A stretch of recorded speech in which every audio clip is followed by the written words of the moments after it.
シェア畑ひもいや3丁目菜園アドバイザーの千田です。今日は特大のそら豆を栽培するための12月後半の作業を紹介します。そら豆は栄養分を非常にたくさん使う野菜です。通常の豆科野菜は根粒菌の窒素固定の力で育っていくので窒素系の肥料はいりませんが、そら豆は一度追肥が必要なほどしっかりとした養分を必要とする野菜です。そのため大きく栽培していくためにはしっかりと養分をくれる必要があります。今日はその大きくするためのポイントをご紹介していきます。最後に質問にも回答していきますので最後までご覧ください。それでは行ってみましょう。現在のそら豆の状況についてご紹介していきます。こちらのそら豆は10月の下旬頃に種をまいたものになります。10センチから15センチぐらい伸びて本葉がもう十分に育ってきています。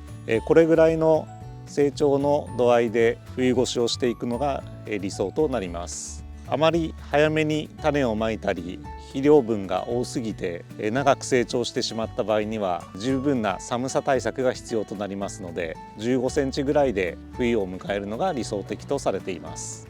春に向けて大きな豆ができるように必要な作業を紹介していきます。それでは大きなそら豆の実を育てるために必要なことを紹介していきます。一つ目は脇芽を剪定することです。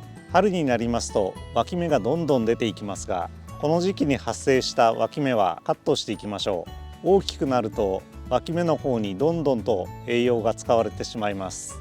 春になって出てきた脇芽を伸ばしていけば OK ですので、この時期の脇芽はカットしていきましょう。こちらの株は10月の下旬と少し早めにまいたため脇芽が生えてきております。こちらの方で言いますと土の際のところから一つ大きく脇芽が育ってきてしまっています。こちらの方をカットしていきます。こちらのメインの茎は残し、土の際から出ている脇芽の方をカットしていきます。ではカットしていきましょう。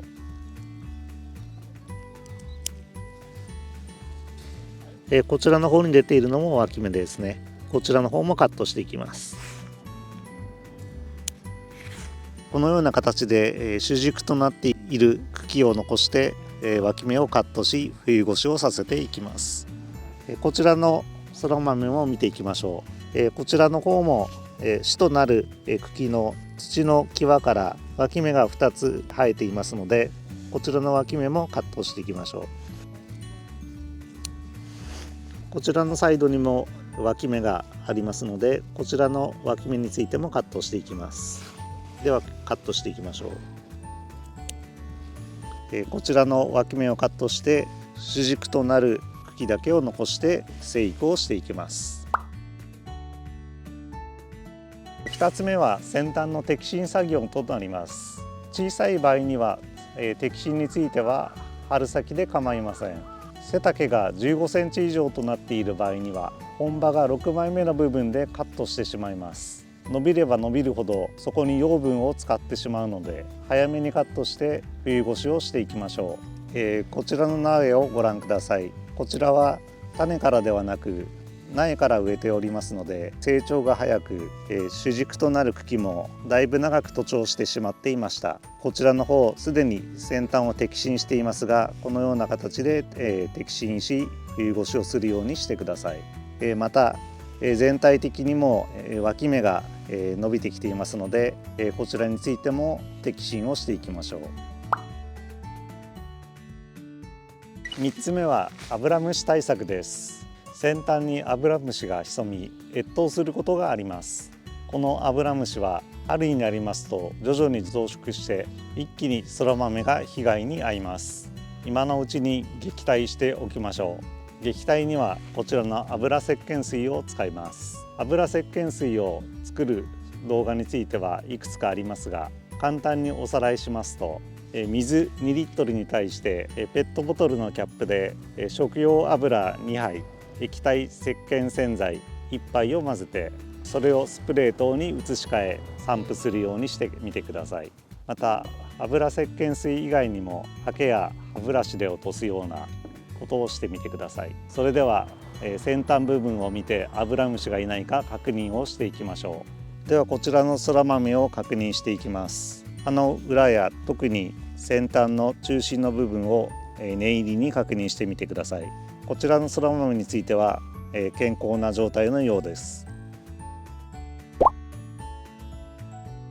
それでは質問コーナーです。こちらのスナップエンドウ栽培についてコメントをいただきました。マルチの畝でも藁やもみ殻を引いた方がいいと聞きますが、なぜでしょうかという質問をいただきました。マルチの上に藁やもみ殻を引いても効果があります。株元の周囲や全体に藁をかけてあげれば霜など当害を防ぐことができますので、ぜひやってみてください。今日はそら豆を栽培するための12月後半の作業について紹介しました。頑張って冬を乗り切りましょう。この動画が面白かった方はチャンネル登録と高評価をお願いいたします。シェア畑ひもいや3丁目菜園アドバイザーの千田がお送りしました。それではまた。